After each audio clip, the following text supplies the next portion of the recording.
Good day, everybody. It's October 10th, 2025. It's a couple of minutes before 1 o'clock in the afternoon, and I am at the moment, well, it's a little rainy outside, as you see. I'm at I guess, I don't know, you call it an institute or something? Psychiatric, and, oh boy, psychiatric. What have I come to? No, anyway, it's visiting somebody here. It's not for me. Not, well, even though the place is kind of nice inside, I guess, dainty, lavender and all that kind of stuff, and old people, and none of them are young, actually, so it's elderly, and a lot of them, of course, it's like psychological problems. It's not very, just seeing that, even though the place is nice inside, it's just kind of depressing. So I guess it's a depressing video in a way. I don't know. You know, seeing like lots of tablets and stuff, like for one patient, you know, 6 boxes of tablets for who knows what all. I'm not really into tablets and things like that. Medications of much of any kind, shots or anything. And I remember once I got something, I can't remember, shoulder or back or something like that. And the doctors honestly think I'm afraid of the shot. You know, I mean, and you can't convince them otherwise. Oh, you're afraid to get a shot and all that. Oh, it's not good, you know. And it's like, I don't want the friggin' medicine. I don't want something shot into me 9 times out of 10, if not 99 times out of 100. It normally doesn't do any good anyway, or maybe it numbs something or whatever. Anyway, it's not going to cure you most all the time. Anyway, if something was going to cure me, I'd be all for it, you know. Or something that'll do some kind of a good. You know, there's sometimes the little things that it doesn't cure you, but it like relieves some pain or something, and thereby maybe you can get cured. I think something like, I remember, what is it called, ibuprofen or something like that. You know, some tablets, and, you know, on those small occasions. I've had that, you know, have you ever had that? You get a kink, and you can't move your head or something, and special forces and all that, it's called, you know, not Motrin, it's called motion. You know, because you get stuck in your neck or whatever, and they give you some big dose.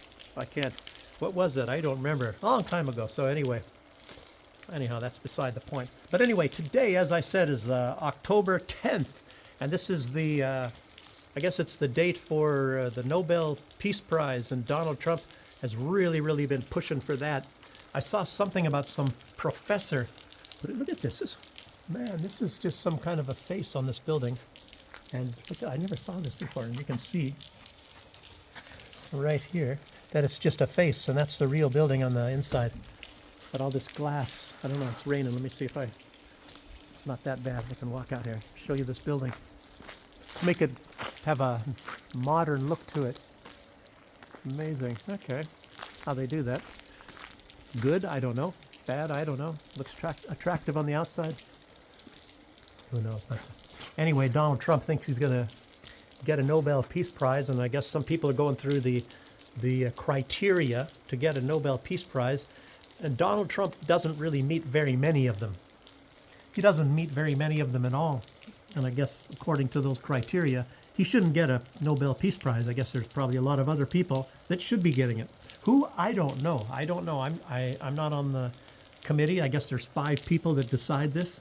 And if you remember, I guess Alfred Nobel, I believe he invented dynamite, and he had some kind of a fortune, maybe because he made this substance that kills people. So he wanted to balance that with creating something like the Peace Prize, and maybe his fortune, I think, you know, some sort of money, I guess, for people that actually do something good. And I think the criteria, it was more like, they have to create something that is sustaining, and it's not like even solving wars. I don't even know if that's part of it. But, you know, one thing that goes in Trump's favor is if you look at, for example, and maybe this is what actually motivates him, you look at Barack Obama, who did absolutely nothing. He met absolutely 0 of the criteria. As a matter of fact, throughout his presidency, practically 0 of the criteria to get a Nobel Peace Prize. And it's like he was running for president, and got a Nobel Peace Prize. I mean, what the heck is that all about? He did absolutely nothing, zero, big zero, nothing, and he got a Nobel Peace Prize. So, maybe that's what, like I said, maybe that's what motivates Donald Trump. Well, the guy did absolutely nothing for the peace. I don't know about all these drone strikes or bombing children that were playing soccer or bombing weddings or whatever like that, and then making jokes about it while he's playing golf. I don't know. Is that criteria to get a Nobel Peace Prize? I don't think so. But anyway, some people, I guess, think differently. But what it all shows you is it's nothing but a big farce anyway. Anyway, it's a joke. The Nobel Peace Prize is a joke. And if I were Donald Trump and he actually thought in real terms as a real person, like say maybe Vladimir Putin or Alexander Lukashenko, one thing he would not want is a Nobel Peace Prize because it's nothing but a friggin' joke. Maybe at some points in time in the old days, people actually deserved a Nobel Peace Prize, but I think it's a big joke now, starting with Barack Obama at the very least. Maybe they've given it to people, I don't know, some Israeli leaders, I don't know, Shimon Peres, I don't know, did he deserve it? I forgot a lot about what that's all about. I think he got it, Shimon Peres and Yasser Arafat, and I don't know, did any other Israeli leaders get it? Maybe for the persecution of the Palestinian people. Anyway, can you imagine Benjamin Netanyahu? Probably, in my opinion, I would say that he's, as far as leaders are concerned, he's probably the most evil leader on the planet. So there's nobody that has more blood on his hands that I can think of, at least maybe living today, than Benjamin Netanyahu. And he, basically, it's like he bathes in blood, He made this little thing, it said like maybe in the Spanish Inquisition that time that there's something spreading around that Jews were drinking the blood of Christians or something. Of course, that's obviously BS. I mean, I would think it's BS. You never know anymore. There's some people that eat hearts of people or something and thinking that that's going to make them braver. I don't know. Did they? Maybe they did, I don't know. That's probably, I don't think that's even in the protocols of the Elders of Zion, that documents they found in Prague or whatever, turn of the century. Actually, I've probably been to that area in Prague a long time ago, I remember. But anyway, that's old stuff anyway, not important anyway. One thing I want to talk about, it's pretty interesting. It really got my attention, and I think it's going to influence me a lot in the future, at least my videos, with all my tremendous amount of people that watch my videos. I might have about 150 or 200, but of course, maybe that many at the most. And YouTube, of course, takes a whole bunch of views away from me. Very strange. Come to think of it, I saw I don't know if it's still on. I don't know if it was The Short, but I remember I had a short and it had, I think it was 4,700 views. And I was getting some hundreds of views like every single day, hundreds of views. And then YouTube, bam, they stopped it. They stopped it right there. Not one more view after that. I don't know. And I think I was seeing it, if it was the same video or not, it was like, and it listed at 1,500 views. It's like, what, is that the same video that I had 4,700 views? I don't know. I can't really guess on YouTube. I remember seeing somebody else was talking about YouTube, and I even made a comment on, on how YouTube is doing a bunch of really crazy stuff to them. I think it was getting rid of their likes. Oh, it was comments. It was comments. They listed a bunch of comments, but then when you go to the comments, there's only 3 comments, and it's like, what? Where are all the other comments that? And people have done it to me too. I mean, YouTube. People say that they've made comments, and I've seen on my page, I said, like, it says a certain amount of comments, but the comments aren't there. It just says, well, how can I get 5 comments and I only see 3? Anyway, that's really, really crazy stuff. Tulsi Gabbard, as I said, she's already also commented about that a long time ago. Other people, I don't know about Candace Owens. Candace Owens, very honest person, and she had a lot to say. She keeps coming up with stuff about this Charlie Kirk thing and all that. And she says she's absolutely positively, she can tell everybody definitively that what we saw That is the entry wound, she says. But of course, so much of this stuff is all fake. I mean, it's. I don't know if it's just very sloppy and botched, or I mean, for these people that actually did do this, or is it stupidity, botched or stupidity, one of the two. But whoever was on the roof, whether it was this Tyler Robinson or not, he definitely, because it looked like a male, he definitely did not shoot Charlie Kirk. That's beyond any shadow of a doubt. I knew that immediately. And that Robinson, what is the name? Tyler Robinson? He probably 99% chance didn't do it either. Whether on the roof or not on the roof, it's just way too much stuff. So right there, it tells you there's a big cover-up going on. And I was saying, and I've said it on other sites, and not many people, I think I've heard of one or two, and I mentioned this on my channel, that the shot, the sound of the shot. I was in the Army for 7 years, and you go to the range, you know, the pistol range is you can't talk about a pistol range because it's always a shorter distance. I think it was like a 45. I think we were at 40 and sometimes 50 meters. Because of our special job, I think we're at 50 meters rather than I think the prescribed 40 meters. And I only qualified. It wasn't like I got to go all the time, that I had my own weapon or anything like that. So anyway, you qualify, and you know, it gets more difficult to make any kind of a shot with a handgun at you know, longer distances. Like you're trying to shoot a target or something and try to get it, even hitting the target itself at 100 meters is extremely difficult. It's extremely difficult with a handgun. And of course, it's a much different when you have sights and things like that, or scopes and all that. But anyway, this whole thing with Charlie, I'm not a big expert on this stuff. You know, I've shot a lot of different weapons. I've shot, I don't know, maybe 5 different types of, I don't know, maybe let's see, at least 3, 4 different types of handguns, 4 maybe. And rifles, maybe 5, maybe 4 or 5. You know, and then there's other things as well. And so you've got a little bit of a feeling for this sort of thing. And I never was any kind of a real expert. I never made expert on the M16. I had an ancestor who was really good, was a sniper. Very strange, and maybe I don't know why. But anyway, but I did go to a shooting range not that long ago, and it was a small guy. What is he? 7 years old or 8 years old or something like that, and his father wasn't there, and I was there, and I was just kind of showing him a little bit how to shoot. And it was kind of amazing. It was, you know, these little things at these amusement parks sort of a deal. And you shoot at this one target. And it's like I couldn't even believe this myself. I put like 2 or 3 bullets practically in the same hole. I said, what the heck? That's not me at all. But anyway, besides the point.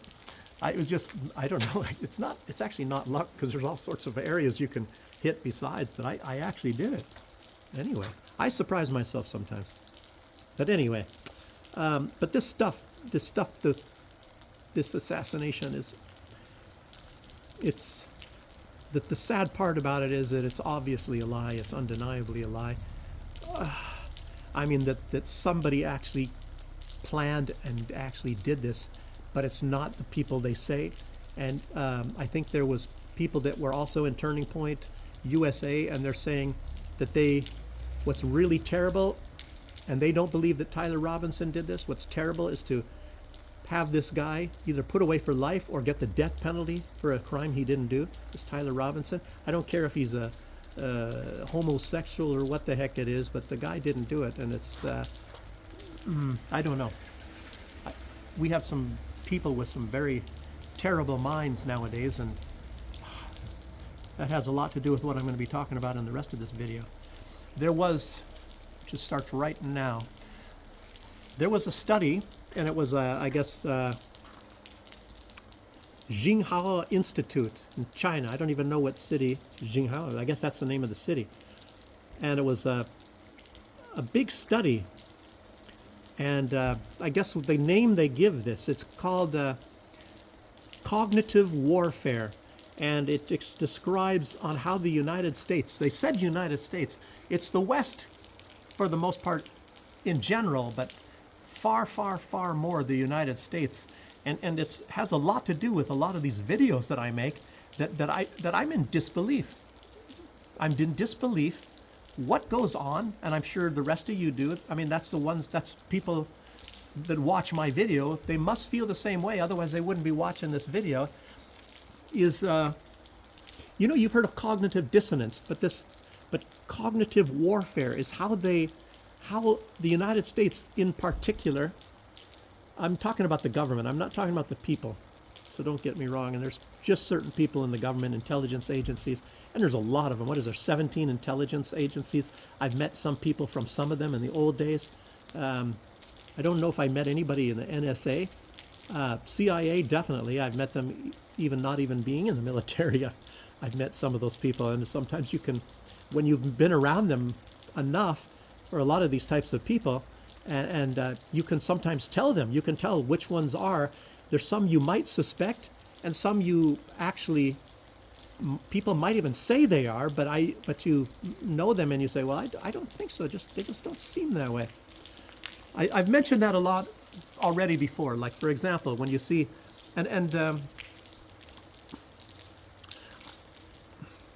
not even mentioning those that I saw when I was in the military, but when I was in St. Vincent and the Grenadines, and the things go on, and a lot of this has a lot of relevance today when you're talking about what Donald Trump is doing, and he's hitting these boats, saying they're drug dealers and things like that. Well, one of the islands that supposedly was used was the island that I was, matter of fact, one of the islands, actually two of them, but they're done in different ways. And yes, there definitely was some drug back in those days, even some drug trafficking coming from Venezuela, but it wasn't that big. And the country that I was staying in, they had a friendship with Venezuela, so that kind of makes sense. But there's a lot of drug trafficking and things. And what I mean by trafficking, I mean, I guess, transportation. It coming from a lot of these other countries, but they don't stop in that island nation of St. Vincent and the Grenadines. They would go to different places, different islands and things, and there's a lot of that.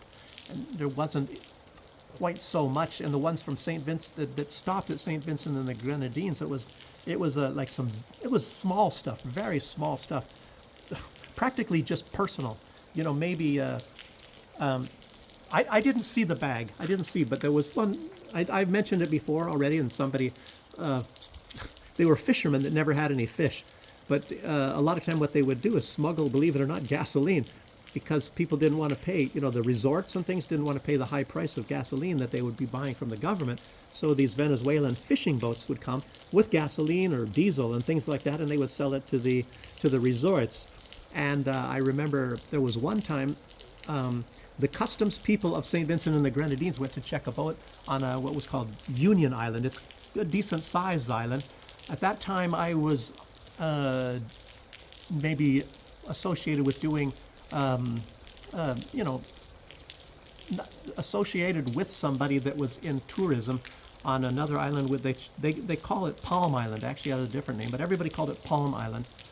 And then there was another island called Myro, and these are where there's kind of resorts and things, and and as a matter of fact, they got the gasoline a lot of the time that was smuggled from the Venezuela, gasoline and diesel and things like that from these fishermen. They may not have even gotten it from Venezuela. They might have gotten it from somewhere else. So, but it's just all interesting. But anyway, at one time the customs came and they were checking some other fishing boat. It was maybe a year later or 2 years later, but people died in that.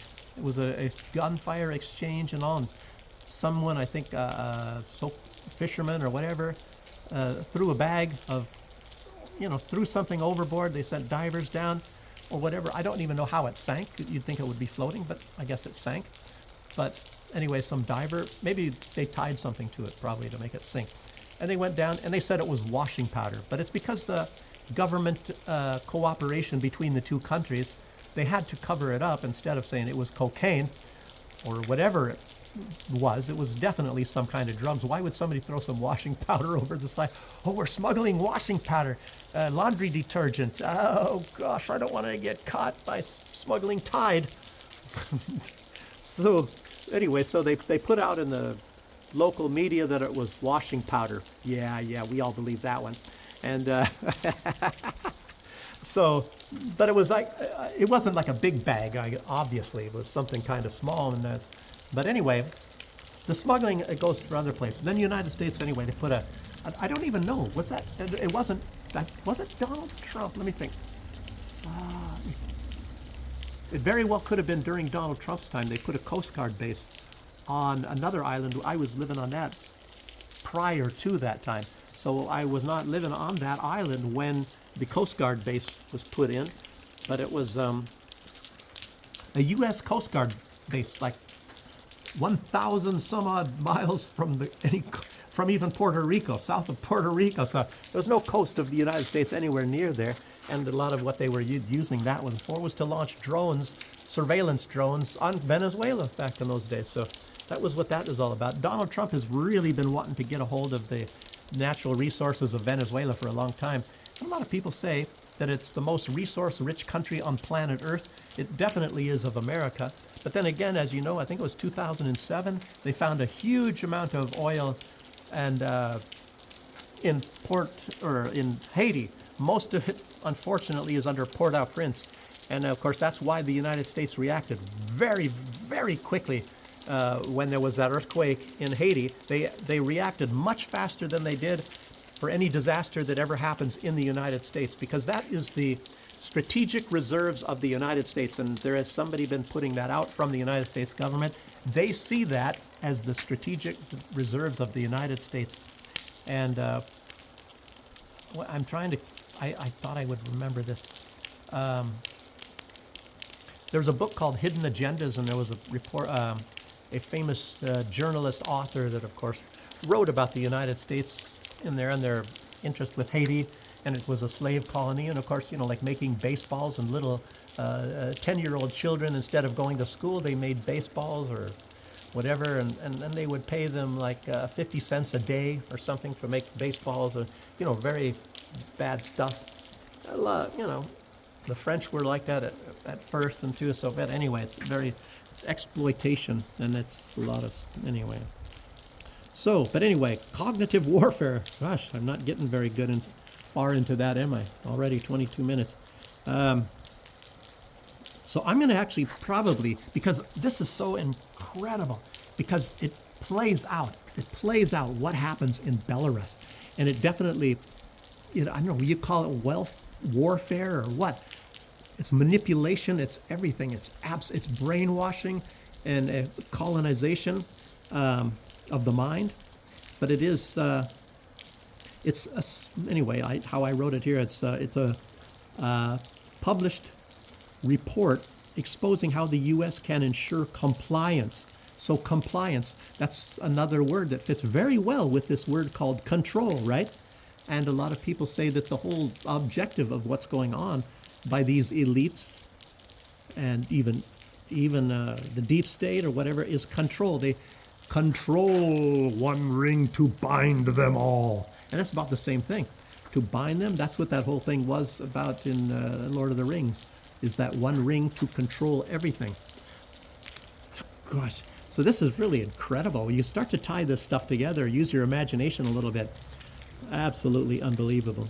So it is compliance without occupation.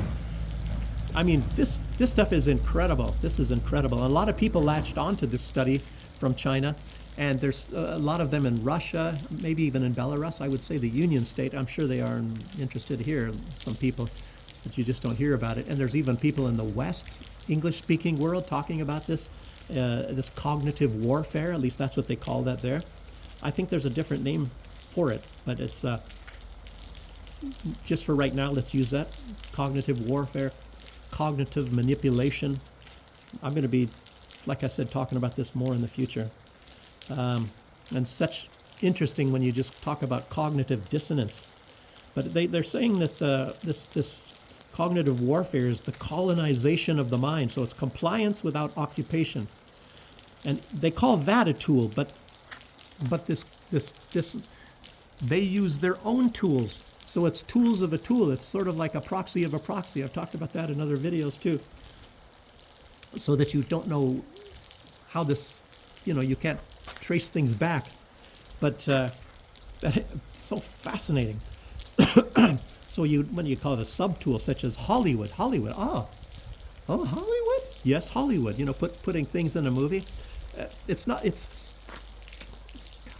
what comes to mind right now is, you watch movies and whenever they show you something in Russia, they always use some kind of a filters and they make it look dark, like Russia's dark.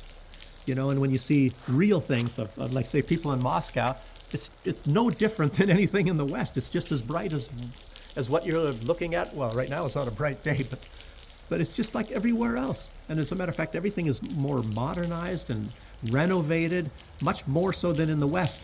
But yet they want you to think that everything is run down and everybody's dirty, and it's incredible. So it's like Hollywood in all the media in general. Why? So I wonder why Israel just now got control of TikTok and CBS. And they already have control over a lot. Why are these people all Jewish and pro-Israel? I don't understand. I just don't understand. Like in Hollywood and all the media and and all the publications. I just don't understand. Wow. Yes. Being in Belarus, I can also tell you a lot of things. Like you talk about, I mentioned it before, and it's very fascinating that when you think about like how did, like what happened here in 2020. And I remember actually, I'm going back now to get to my point. I remember before, and I'm talking back like around the 1990s and 2000, and you hear about all this stuff about Lukashenko and how people really liked him, basically loved him, even in Russia and all over, and it's because, it's obvious, it's because he cares more, and it's like maybe Russia, maybe I'll tell you what, maybe Putin and a lot of Russians in the government actually based a lot of their attitude and behavior as government people. They might have gotten it from Lukashenko, because Lukashenko, traditionally, even back then, he showed that he cared more about his people than and the country of Belarus than he did about money or power. And Belarus, if you compare that to a lot of other places, say, for example, Poland or Germany, the United States or Russia, there's practically no resources here. There's no natural resources at all here. The place is flat, and it has a long winter, like Russia and some other of these places in northern Europe. And it's like there's not that much on a lot of levels to make this place that appealing. But yet, in those ways. But then you look, there's virtually very, very little crime. There's always corruption everywhere, but you just don't see it. There's not much. It's so small you don't really see it, and so much stuff is done so well here. And then you look at even some places that have a lot of resources, and they are, I don't know, what would Donald Trump call them, hellholes or hell, I can't remember his negative word for, maybe what it was, shitholes or something, I don't know.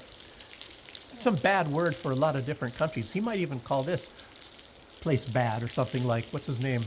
Who was this guy? Borrell? Joseph Borrell, I think, from the European Union.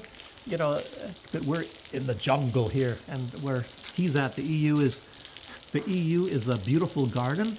A beautiful garden, drug addicts in the streets, lots of crime, killings and rapes. A lot of it is covered up.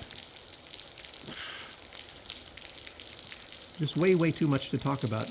But anyway, I know what I was going to say, but let me, how was I tying it in from back then? This, CIA organizations, and in this colonization of the mind. And in Belarus. So you see a lot of these people, and I'm like, I was shocked, and there's so many of us that come, that I met, of course, in these language classes. They come from different countries, and all of us say that Belarus is amazing.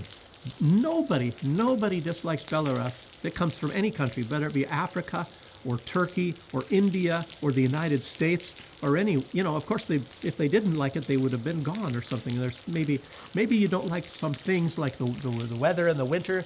I could get Lukashenko, why don't you change the weather? That's your fault. But anyway, but everybody likes the place. And then it's like, we're all shocked when you hear Belarusians, and then a lot of them, they come up with something like, oh, you don't know, and I think a lot of them use back for reference like 2020. And it's like, I was here before that time. I was here, I think 1999, I think it was, about 1999 or so. And then 2001, and that was 2007. And then, coming back, and I've been seeing the transformation, and it's gotten better.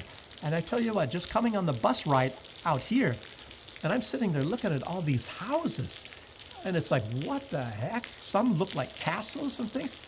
And I'm thinking, well, who?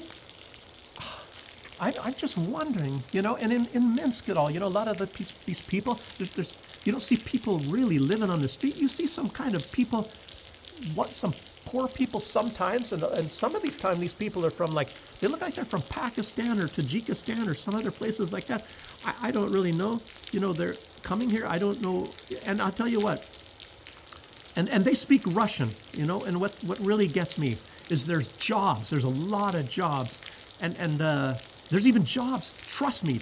If you speak Russian, there are jobs here that I would love to get. I mean, you have to look at the difference in the economy. They get, say, 2,200 rubles per month starting. I worked at the zoo. I got 800 rubles per month, and my Russian is still not that good. And I don't like the way the Russian classes are done here. It's not good at all. I can tell you why. I think I have told you why in other videos, but it's not the point of what this video is about.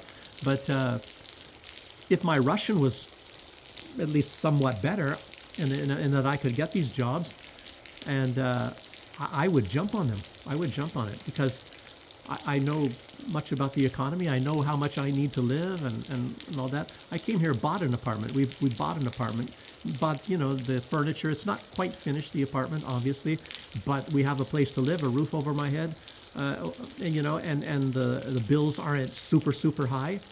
And by the way, Lukashenko, I think I mentioned it before, he just stopped people from raising prices here. And prices are going up, and I don't even really know why. It's probably from some influence from the West, or maybe whatever sanctions, what they're doing, or things like that. So he said, no more raising prices, and maybe you get in big trouble if you're going to raise your prices over here. I don't, you think, well, how can, government control of the prices? Not necessarily a good thing. It's not the free market, and we've come to realize that free market is better and all this kind of thing. But I don't know. I'm seeing some prices, like why don't they look at the price of taking Russian classes in the university for foreigners? Absolutely incredible. It's much cheaper if I was living in the United States or Germany, it's much cheaper for me to be learning Russian over there than it is to be learning Russian in Minsk or in Moscow. I believe Moscow as well. Well, Moscow's different. It's a expensive big city. Things are more expensive in Russia anyway, but even in Minsk, and I remember even the teachers in the prepodavatel in the classes, they hear how much we have to pay, per month or something, and it's like, oh, and so a lot of them are cashing in on that as well. I mean, not a lot, some. I've seen some. So they are doing what is it called, tutoring. But it's not even tutoring for them. It's actually more, and I guess their price is justified. They're charging the same as tutors, people that are not qualified teachers that are teaching Russian outside. and it's 20 euros per hour. 20 friggin' euros per hour. I'll tell you what, you can take a class in Germany. It's like adult education in the evenings or whatever like that. And I think it goes for 3 months and it's 2 nights a week. And that costs 20 euros. And that's many, many, many hours for 20 euros. And not 1 hour for 20 euros. So it's absolutely unbelievable. So, but anyway, I'm just talking about this, what's going on, and you get brainwashed or something, and I got off on a tangent again. But looking at like a lot of these CIA operations, and they are CIA, and it's a very well-known fact that they're CIA. And then Soros and all these people, these are all intelligence agencies that are running these things like Voice of America and Radio Free Europe and USAID, and all that stuff is not, they're intelligence operations. So it's like you will let them into your country, and I don't know. And I said, I think I was getting onto, and I think I got myself cut off with a tangent or something. But when I was in these other countries, you see, a lot of them, I didn't meet anybody necessarily that was in Greenpeace, or not Greenpeace. What's that called?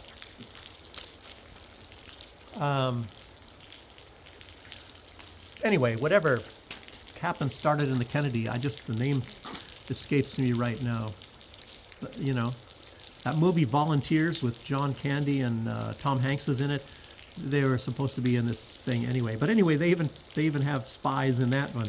But I didn't see any spies in that agency in St. Vincent. But I did see spies, CIA or something else, I don't know which agency, in the religious organizations, Catholics and the Seventh-day Adventists, that I definitely know were spies, intelligence assets. So, and I know other people that knew that they were as well, that they said right away that that's an intelligence asset person, So, because you can sometimes tell. I mean, if you've never met these people or worked around them, you maybe wouldn't know, but I just knew, and then somebody else also knew, and then we shared our information right away. As a matter of fact, I knew it right away, and then they knew it as well, something like that. It was just absolutely, unbelievable. I guess in a small country like that, they don't send their best ones there that are maybe not so good at hiding it, but then when you need some information very quickly, you have to play your cards a lot faster. So this comes out. And the best way to do it is if you have a longer period of time, like you're stationed there from the church or whatever, when you're actually CIA and all that, and you're going to be there for maybe a year or work as a missionary or whatever, you just go into it a lot slower, and you gradually, so that people can't tell. But anyhow, and start getting your, connections or your sources or whatever. So, but anyhow, it's not just Radio Free Europe and Voice of America and all that.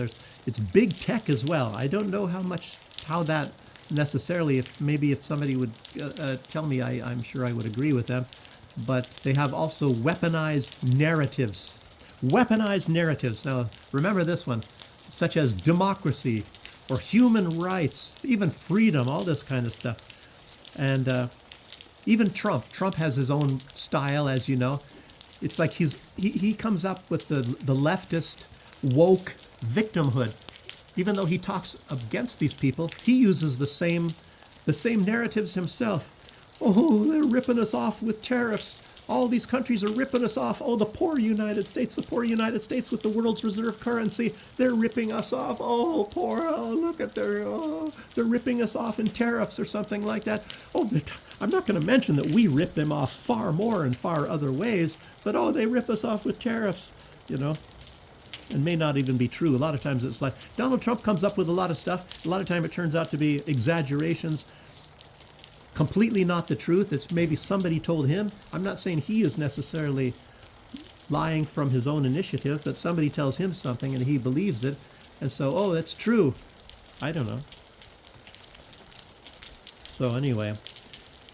And then what about the NATO contributions? Oh, everybody has to pay 5%. Oh, Spain, they didn't raise it to 5%, so we should kick them out of NATO. And then, but who benefits more from NATO and like what happened in Kosovo and Serbia and Iraq? who gets to pump the oil out like of Syria and places like that? And who's making the big money from it? Oh, it's the United States. So in other words, NATO is more of a tool for them, you know, and that's why they pay a little bit more. Or look at the United Nations. Well, where is the United Nations building? Oh gosh, it's in New York. Anyway, so they're on the Security Council. I tell you what, the best thing that could happen is take the United Nations building, have a lot of these contributions of people, and build it in one of the poorest countries that have no natural resources. You could even put it in Belarus. Belarus does well on its own. They do it here from human resources. So, you know, they do it from this and this in this country. That's how they are a successful country. And of course, it's precarious here as well. But anyway, so I'll try to end this video very soon here.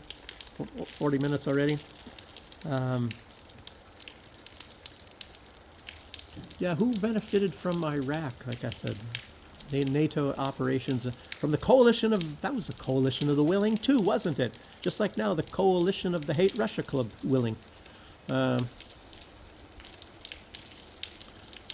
anyway, the United States, the best way they actually gained from all this is the military-industrial complex. You know, selling their weapons all over the place, just like they are right now, making huge amounts of money. And as a matter of fact, Russia's even now trying to make a little bit more with their stuff because their equipment is battle-tested.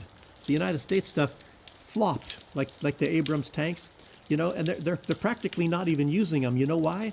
You know why they're not using, you know, they didn't use hardly any Abrams in Ukraine? Because they get bogged down in the mud, for one thing, and you have to have a big supply line because they need a lot of fuel, and they burn, and they have weak points and things. The Russians looked at the Abrams tank and they say, well, we can't use that much from this because our tanks are just that much better. So it's just a big expensive piece of junk, you know. It's heavy and it's impressive looking and all that, but you know, it's the bells and the whistles and the tough talk. I guess, I don't know. Yeah. Cognitive warfare. It's really incredible.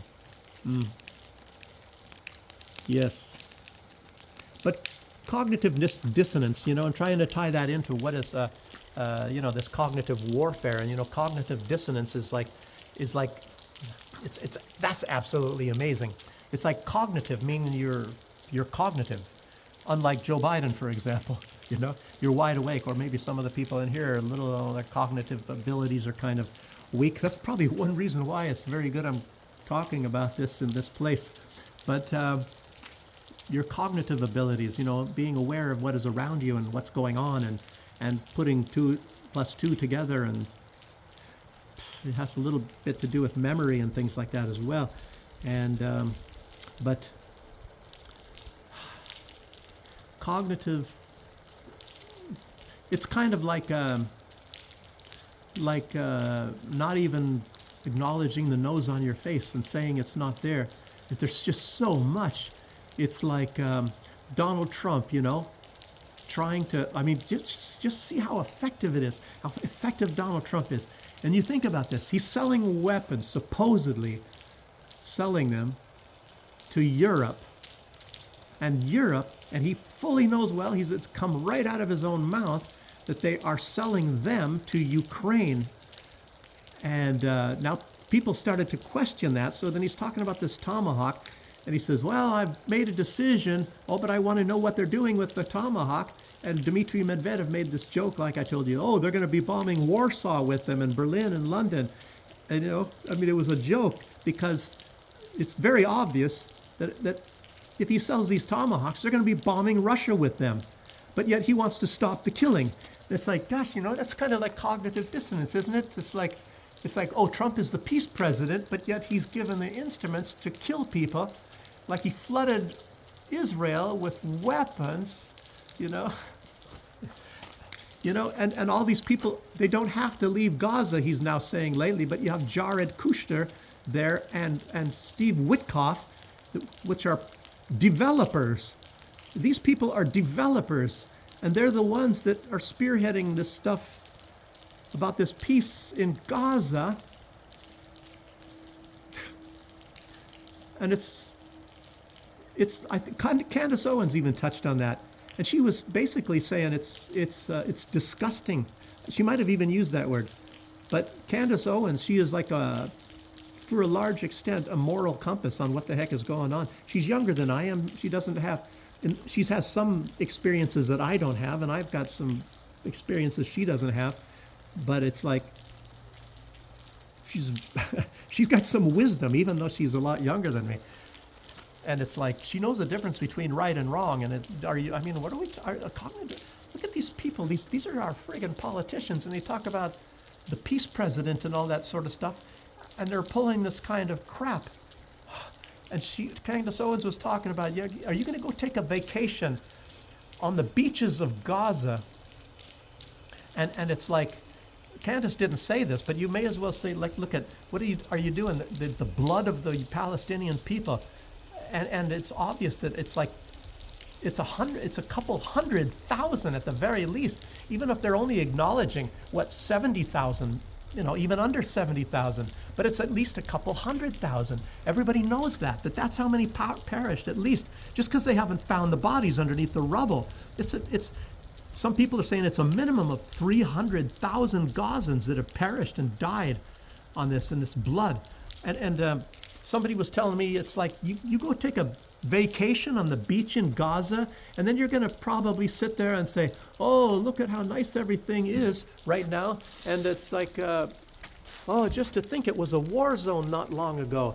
But then another thing is, would you go and take a vacation in a cemetery? Would you do that? I'll tell you what, it's a lot more humanitarian to go take a vacation and lay out in the sun at a cemetery than it is to go lay out on the beach in Gaza. So anyway, that's about all I have to say for right now, people. And it's depressing weather, a depressing place, depressing subject. I hope you have a good day. Thanks for joining me. Bye-bye.